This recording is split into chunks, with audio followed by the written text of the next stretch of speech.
ঢাকা শহরে কিশোর গ্যাংয়ের উৎপাতে অতিষ্ঠ নগরবাসী। কিশোর গ্যাংয়ের ছিনতাই, লুটপাট সহ নানা অপকর্মের কারণে আতঙ্কে থাকে সাধারণ মানুষ। ছিনতাইয়ের সময় খুনের মতো ঘটনাও ঘটিয়েছে কিশোর গ্যাংয়ের সদস্যরা।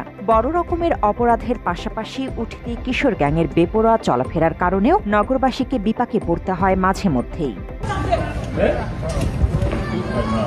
কিশোর গ্যাং নিয়ন্ত্রণে বাংলাদেশ সেনাবাহিনী গ্যাংয়ের সদস্যদের অভিনব শাস্তি দিয়েছেন বিভিন্ন সময়। মোটরসাইকেলের উচ্চ শব্দের কারণে কিছুদিন অতিষ্ঠ ছিল নগরবাসী। সে সময় অতিরিক্ত শব্দে চলা মোটরসাইকেলের চালকদের বিরুদ্ধে প্রথম অভিনব শাস্তি দেন বাংলাদেশ সেনাবাহিনী।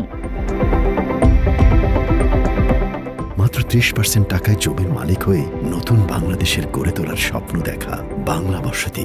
উচ্চ শব্দে চলা মোটরসাইকেলের চালকদের অভিনব শাস্তির বিধান হিসেবে চালককে সাইলেন্সার পাইপের কাছে কান পেতে উচ্চ শব্দ শুনতে বাধ্য করা হয়েছিল।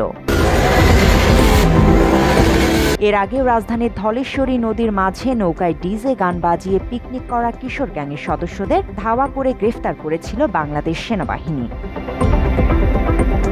তবে এবার সামাজিক যোগাযোগ মাধ্যমে ভাইরাল হয়েছে একটি ভিডিও, যেখানে দেখা যায় কিছু তরুণকে শাস্তি দিচ্ছে সেনাবাহিনীর টহল দল। তবে এই শাস্তির বিধানও ছিল ব্যতিক্রম। ভিডিওতে দেখা যায় কয়েকজনকে 2 হাত ও 2 পায়ে ভর করে হাঁটতে বাধ্য করছে সেনাবাহিনী। ওই সময় এক সেনাবাহিনীর সদস্য হাতে লাঠি নিয়ে তাদের সাথে সাথে হাঁটছেন।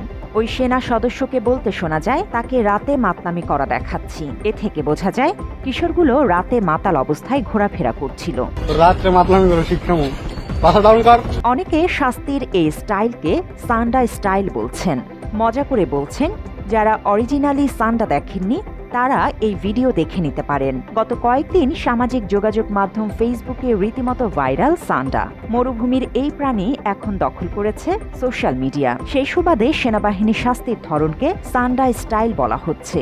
এই ভিডিও কোথা থেকে ধারণ করা বা কবে ধারণ করা সেই সম্পর্কে বিস্তারিত কিছুই জানা যায়নি। জান্নাতুল ফেরদৌস তমা, বাংলা এডিশন।